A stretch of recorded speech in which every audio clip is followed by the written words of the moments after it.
আসসালামু আলাইকুম ওরহমতুল্লাহ। রাইট ফ্রম অফ ভার্বের টপ 10 রুলসের আজকের আয়োজনে তোমাদের সকলকে স্বাগতম। আজকে আমরা রাইট ফ্রম অফ ভার্বের এমন 10টি রুলস নিয়ে আলোচনা করব যেগুলোর বাইরে কখনোই প্রশ্ন আসে নাই। আজকের এই ক্লাসটি বিশেষ করে যারা জব পরীক্ষা দিবে, বিসিএস দিবে এবং যারা অ্যাডমিশন পরীক্ষা দিবে তোমাদের জন্য খুবই গুরুত্বপূর্ণ।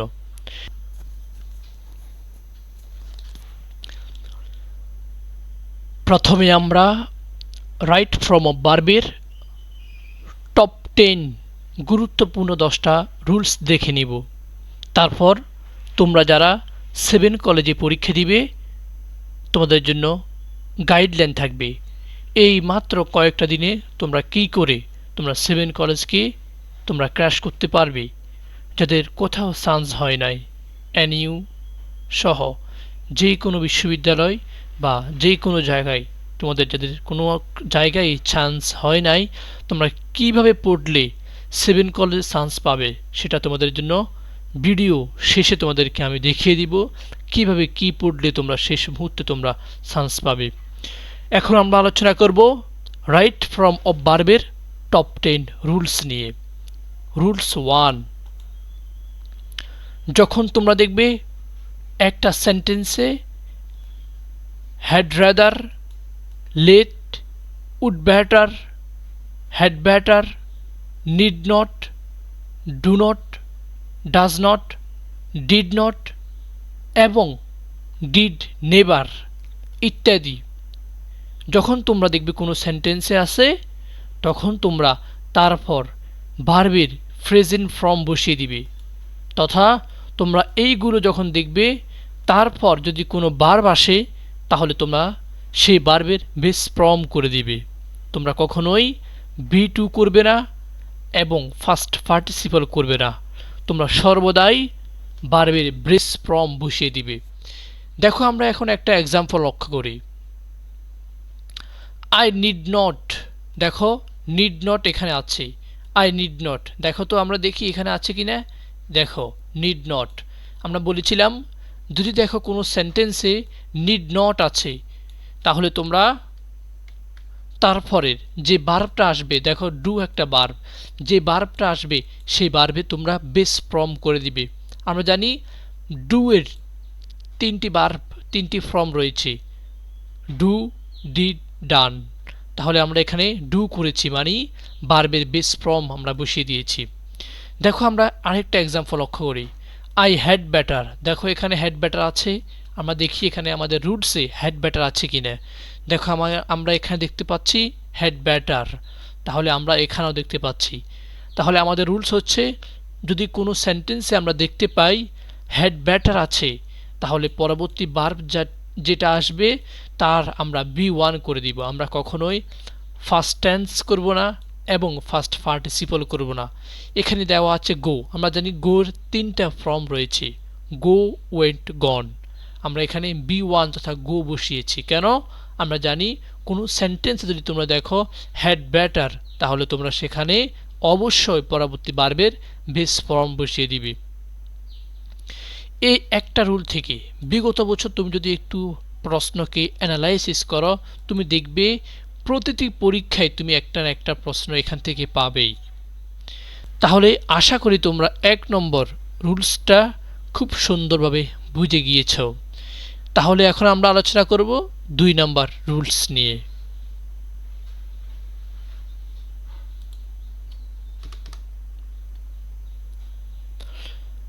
2 নম্বর রুলস হচ্ছে যদি তোমরা দেখো কোনো সেন্টেন্সে প্রিপোজিশন টু আছে তাহলে তোমরা অবশ্যই টু এর পরবর্তী ভার্বের বেস ফর্ম বসিয়ে দিবে। কখনোই তোমরা ফার্স্ট টেন্স B2 বসাবে না, কখনোই তোমরা B3 ফার্স্ট পার্টিসিপল বসাবে না, তোমরা সর্বদাই বসাবে ভার্বের বেস ফর্ম। দেখো আমরা একটা এক্সাম্পল লক্ষ্য করি। উই নিড টু, দেখো এখানে নিড টু আছে, আমরা একটু আগে দেখলাম নিড টু আর একটা রুলস। দেখো যদি কোনো সেন্টেন্সে তোমরা দেখো টু, তাহলে অবশ্যই পরবর্তী বার্বে তোমরা বেস ফর্ম করে দিবে। দেখো we need to do the work in time, এখানে আমরা বলতে পারবো না we need to done the work in time, আমাদেরকে অবশ্যই বলতে হবে বার্বে বেস ফর্ম তথা ডু, কেননা আমাদের সামনে দেওয়া আছে টু প্রিপোজিশন। দেখো আমরা আরেকটা এক্সাম্পল লক্ষ্য করি।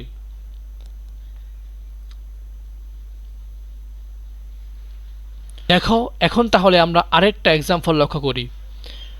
দেখো he went to market to buy a shirt. দেখো এখানে টু হচ্ছে একটা প্রিপোজিশন, প্রিপোজিশনের পরেই ভার্ব দেওয়া আছে। তাহলে যখনই আমরা দেখছি একটি টু প্রিপোজিশন কোনো ভার্বের পূর্বে আছে, তখন আমরা সেই ভার্বকে অবশ্যই B1 করে দিব। কখনোই আমরা অন্য কোনো ফর্ম ব্যবহার করব না। আমরা সবসময় যে ভার্বটা থাকবে সেই ভার্বের আমরা বেস ফর্ম বসিয়ে দিবে। তবে এখানে একটা এক্সেপশন রুলস আছে। যখনই আমরা দেখব with a view to, look forward to, with an eye to, এগুলো তখন আমরা পরবর্তী ভার্বের বেস ফর্ম বসাবো না, আমরা বসাবো ভার্বের সাথে ING। দেখো এখানে আমরা একটা এক্সাম্পল লক্ষ্য করি, I am looking forward to. দেখো আমরা এখানে দেখলাম লুক ফরওয়ার্ড টু, যেহেতু আমরা দেখলাম লুক ফরওয়ার্ড টু, তাহলে আমরা পরবর্তী ভার্বের সাথে অবশ্যই ING বসাবো। আমরা কখনোই ভার্বের বেস ফর্ম বসিয়ে দিব না টুটা দেখে। তোমাদেরকে এই রুলসটা একটু মনে রাখতে হবে। এই রুলস থেকে বিগত বছর বিভিন্ন পরীক্ষায় যে কত প্রশ্ন এসেছে আমি তোমাকে সেটা বুঝাতে পারবো না। তাহলে আমরা এখন দেখলাম টু এর পরে সর্বদাই ভার্বের বেস ফর্ম বসবে, কিন্তু যখন আমরা দেখব with a view to, look forward to, with an eye to, তখন আমরা পরবর্তী ভার্বের সাথে আমরা বসাবো ING। দেখো আমরা আরেকটা এক্সাম্পল লক্ষ্য করি, I went shopping with a view two. দেখো আমরা কমন পেয়ে গেলাম উইথ এ ভিউ টু, তাহলে এখানে বাই হবে না, এখানে হবে বাইং। আমরা জানি টু এর পরে সর্বদাই ভার্বের বেস ফর্ম বসে, কিন্তু এমন কিছু গুরুত্বপূর্ণ ফ্রেজ আছে যেগুলোর পরে কখনোই ভার্বের বেস ফর্ম বসবে না, সর্বদাই বসবে ভার্বের সাথে ING। তাহলে এখানে হয়ে গেল বাইং। এখন যদি তোমাদেরকে প্রশ্ন করে বাইংয়ের নিচে আন্ডারলাইন করে, এই বাইংটা কি, এটা কি জিরান্ড নাকি পার্টিসিপল, তোমরা তখন কি উত্তর দিবে দেখি তোমাদের কাছ থেকে একটু আনসার আমি চাচ্ছি। তোমরা সবাই কমেন্টে জানিয়ে দাও। যদি তোমাদেরকে এখানে দেওয়া হয় I went shopping with a view two buying a shirt, তখন তোমরা এখানে এ বাইংকে কি দিবে, জিরান্ড দিবে নাকি পার্টিসিপল দিবে? সবাই ঝটফট করে আনসার করে দাও।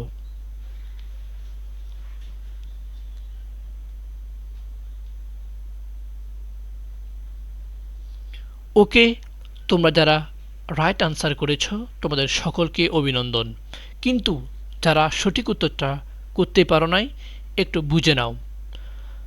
তোমরা যখনই দেখবে কোনো প্রিপোজিশন এবং তারপর ভার্বের সাথে ING আছে, তোমরা তখন সেই ভার্বের সাথে ING যুক্ত ওয়ার্ডকে চক্ষু বন্ধ করে তোমরা বলে দিবে জিরান্ড। তাহলে এটা হচ্ছে জিরান্ড, আমরা কখনো এটাকে পার্টিসিপাল বলতে পারবো না। তাহলে বাইং হচ্ছে জিরান্ড। আশা করি তোমরা এই 2 নম্বর রুলসটা খুব সুন্দরভাবে বুঝে গিয়েছ। এখন আমরা আলোচনা করব 3 নম্বর রুলস।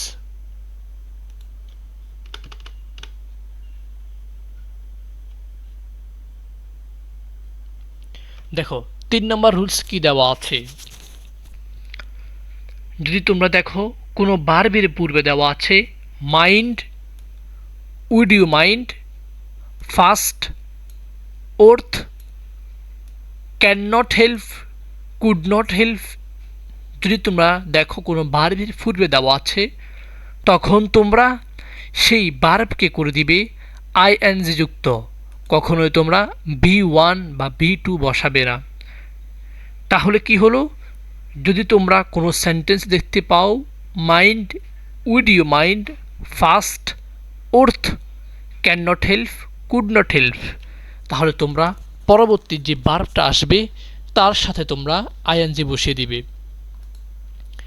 একটা এক্সাম্পল আমরা লক্ষ্য করি, উড ইউ মাইন্ড, দেখো উড ইউ মাইন্ড ফ্রেজটা দেওয়া আছে,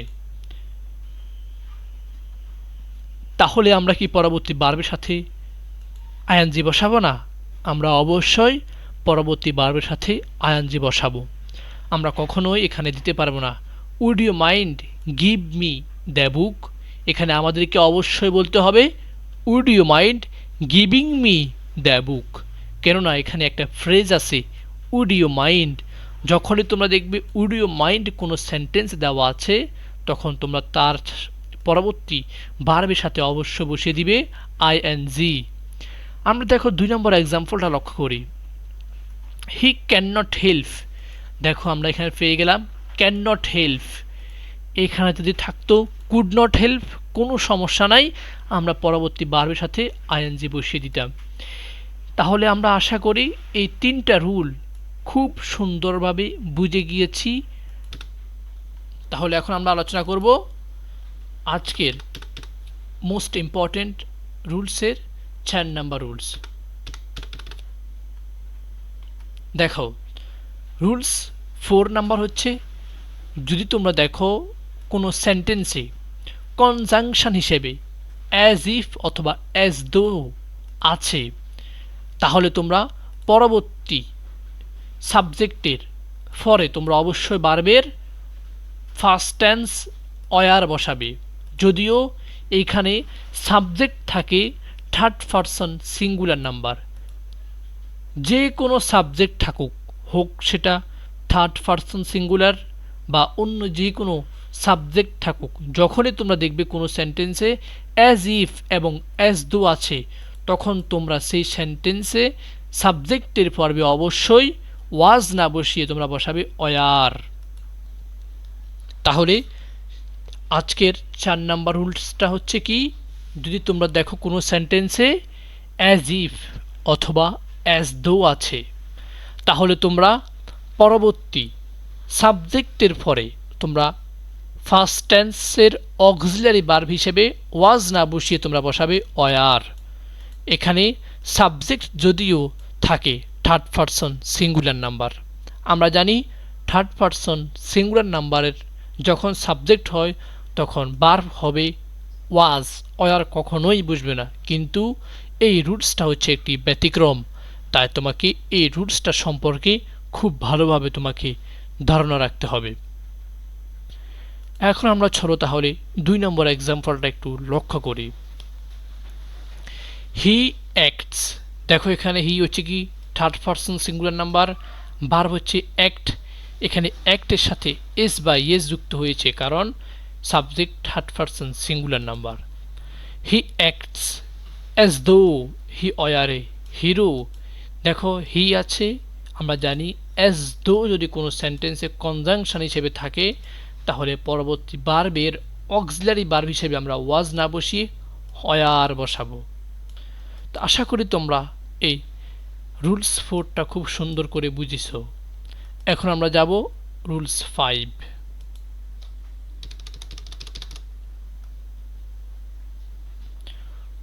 রুলস 5 হলো, যদি তুমি দেখো কোনো সেন্টেন্সে সাবজেক্ট এর পূর্বে দেওয়া আছে each, every, everyone, any, anyone, দেখি তোমরা কে বলতে পারো each, every, either, neither, any, anyone, এগুলো কি কোন ধরনের প্রনাউন বলে? এগুলো কি ইনডিফিনিট প্রনাউন নাকি ডেমনস্ট্রেটিভ প্রনাউন নাকি এগুলো ডিস্ট্রিবিউট প্রনাউন? তোমার কাছে কি মনে হয় তুমি কমেন্টে জানাও, আমি তোমার কাছে প্রশ্ন রেখে গেলাম। Each, every, either, neither, everyone, any, anyone, এগুলো কোন ধরনের প্রনাউন?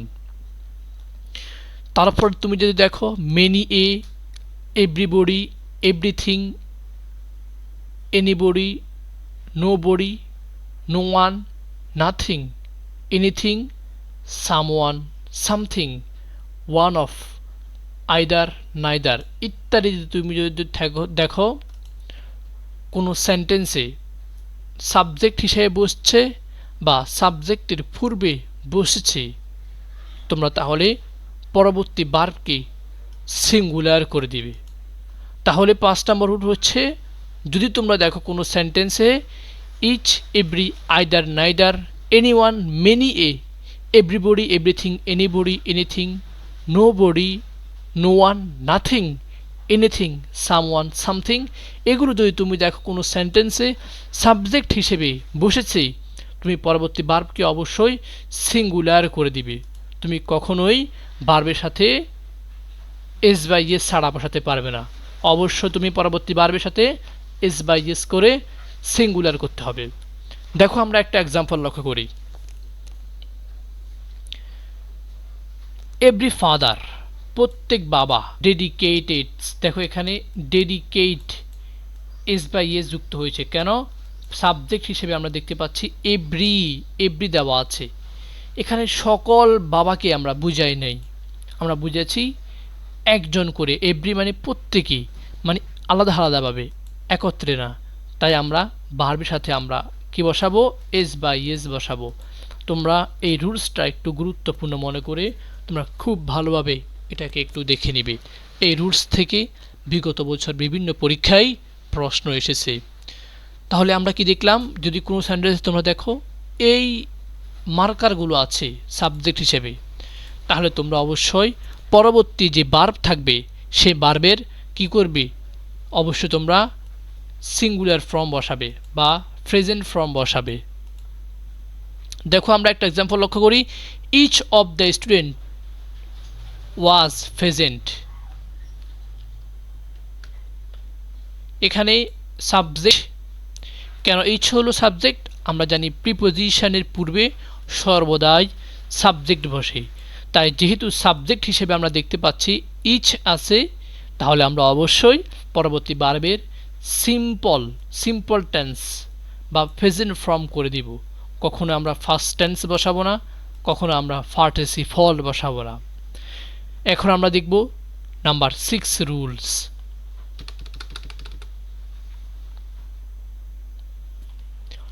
নাম্বার 6 দেওয়া আছে, তুমি যদি দেখো কোনো সেন্টেন্সে হোয়াইল আছে, কি আছে?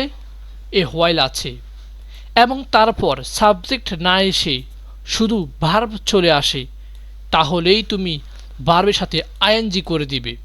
কিন্তু তুমি যদি দেখো কোনো সেন্টেন্সে হোয়াইল আছে এবং এরপর সাবজেক্ট আছে, তাহলে তুমি তারপরে অবশ্যই কন্টিনিউয়াস টেন্স বসিয়ে দিবে, তাও ফার্স্ট কন্টিনিউয়াস টেন্স। এখন একটা এক্সাম্পল লক্ষ্য করি। হোয়াইল, দেখো হোয়াইলের পর কোনো সাবজেক্ট নাই, শুধু ভার্ব দিয়ে শুরু হয়েছে। তাহলে আমরা জানি যদি কোনো সেন্টেন্সে হোয়াইল থাকে এবং এরপর যদি কোনো সাবজেক্ট না থাকে, তাহলে পরবর্তী ভার্বের সাথে আইএনজি বসিয়ে দিবে। এখন তাহলে আমরা 2 নম্বর এক্সাম্পলটা লক্ষ্য করব। While it was raining I was watching a movie. আমরা বলেছিলাম হোয়াইল এর পর যে ক্লজটা থাকবে তার সাথে যদি সাবজেক্ট থাকে এবং ভার্ব থাকে, তাহলে তোমরা অবশ্যই সেই ক্লজটাকে তোমরা ফার্স্ট কন্টিনিউয়াস টেন্স বসিয়ে দিবে। তাহলে এখানে কি হলো? While it was raining I was watching a movie. এখন আমরা চলে যাব রুলস 7-এ।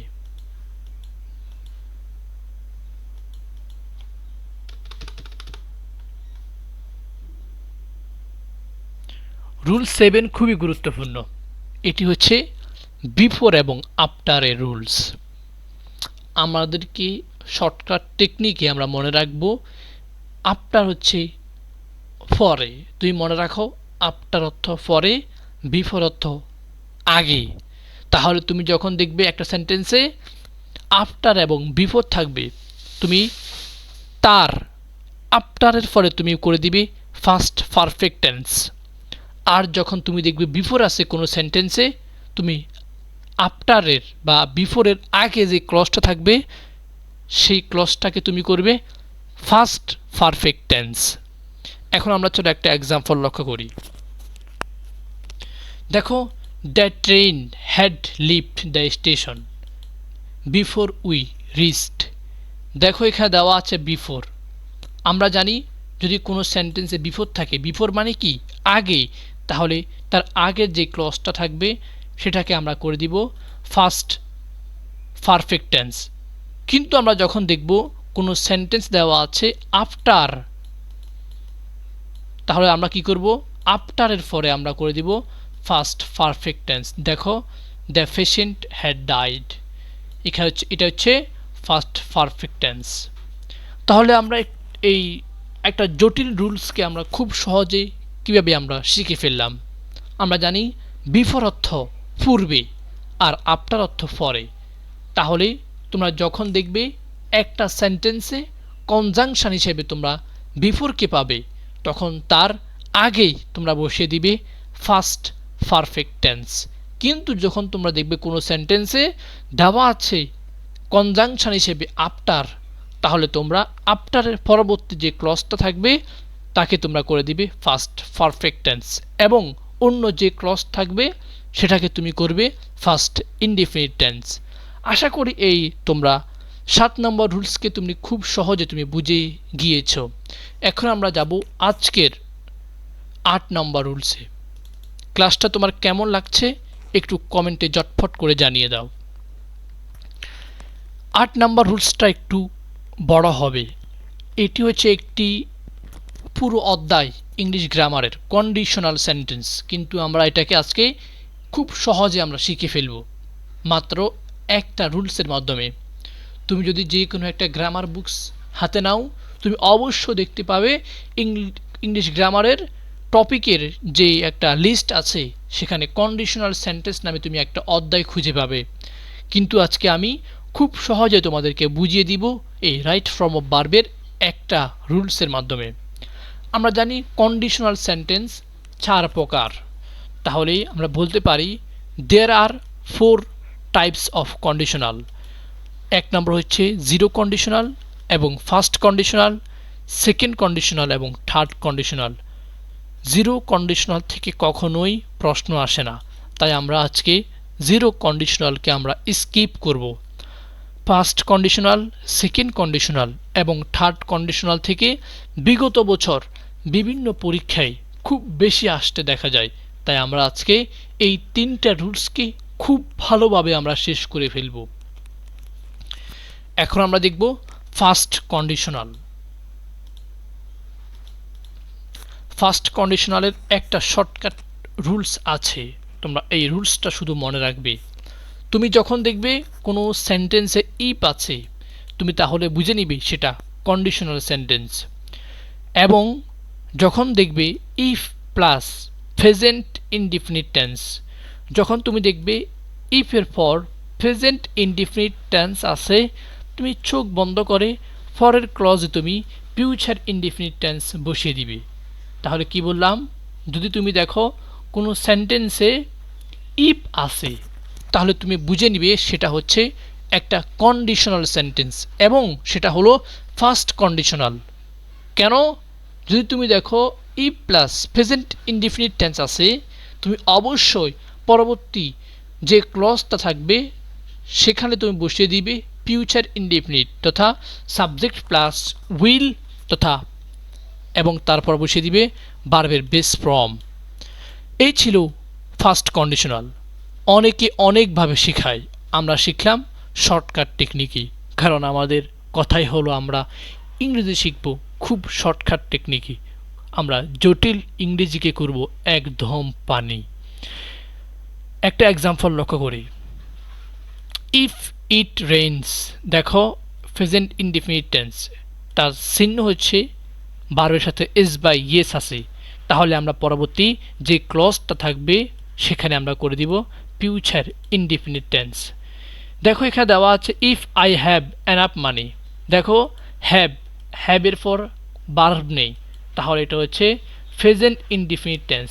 আর প্রেজেন্ট ইনডিফিনিট টেন্স যদি কোনো সেন্টেন্সে থাকে তাহলে আমরা পরবর্তী যে ক্লজটা থাকবে সেখানে আমরা করে দিব ফিউচার ইনডিফিনিট টেন্স। এখন আমরা দেখব সেকেন্ড কন্ডিশনাল। তুমি যদি দেখো কোনো সেন্টেন্সে ইফ আছে এবং পরবর্তী যে ক্লজটা থাকবে সেখানে প্রেজেন্ট ইনডিফিনিট না থেকে দেখতে পারবে ফার্স্ট ইনডিফিনিট আছে, তাহলে তুমি পরবর্তী ভার্বের সাথে উড কুড মাইট বসিয়ে দিবে এবং পরবর্তী ভার্বের বেস ফর্ম করিয়ে দিবে। তাহলে এই ছিল সেকেন্ড কন্ডিশনাল। এখন আমরা দেখব থার্ড কন্ডিশনাল।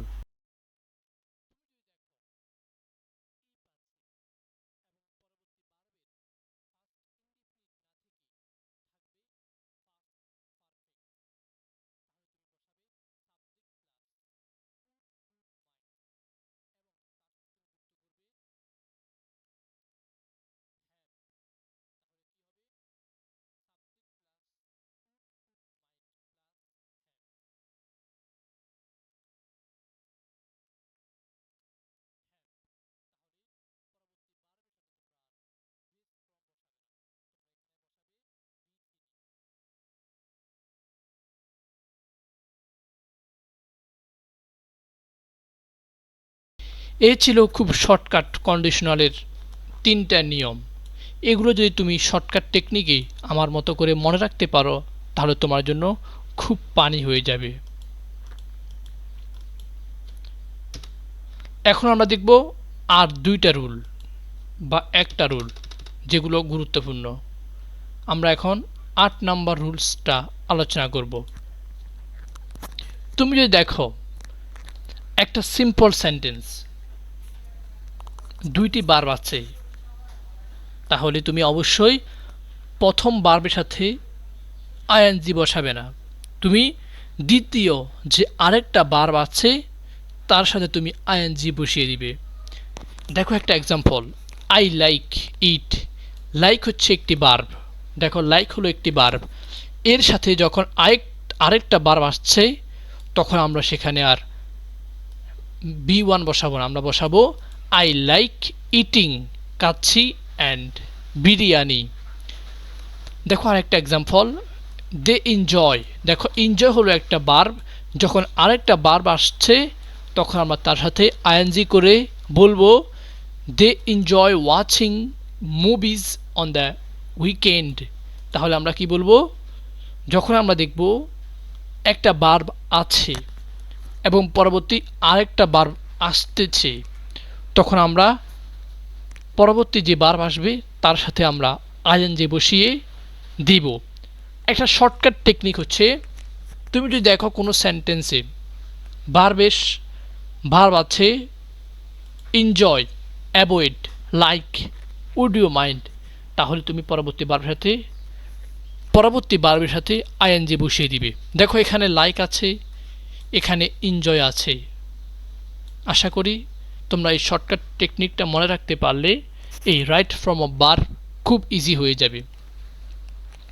আজকে আমরা এই 10টা রুলটা খুব ভালোভাবে আমরা শিখে ফেললাম।